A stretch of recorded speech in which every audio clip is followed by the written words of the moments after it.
ไฟพะวงถึงเธอนานแล้วไม่ได้เจอ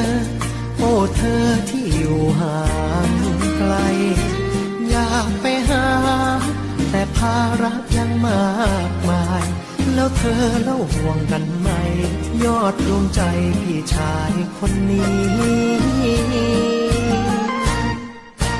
หลับตานอนครั้งใดไก่มันคันทักทายจนฟ้าสางรำไรคมตาไม่ได้สักทีอยากโทรหาแต่ว่าสัญญาณไม่มียิ่งนานยิ่งห่วงคนดีแต่ว่าหน้าที่พี่มันยิ่งใหญ่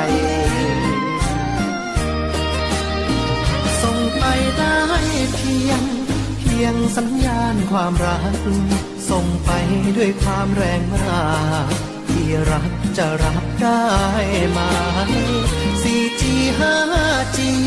ก็ยังสู้พี่ไม่ไหว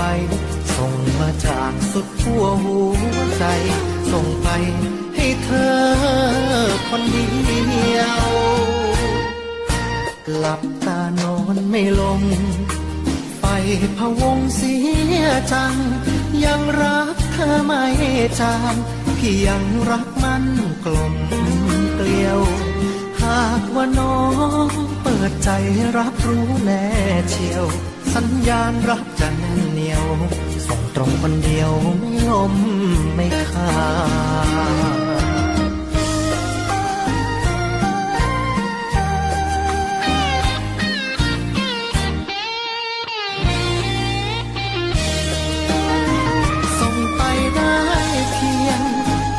สัญญาณความรัก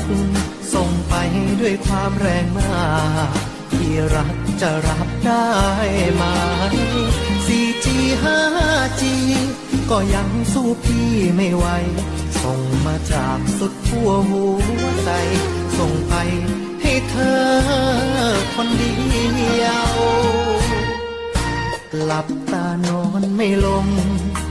ไฟพะวงเสียจังยังรักเธอไม่จางพี่ยังรักมันกลมเกลียวหากว่าน้องเปิดใจรับรู้แน่เชียว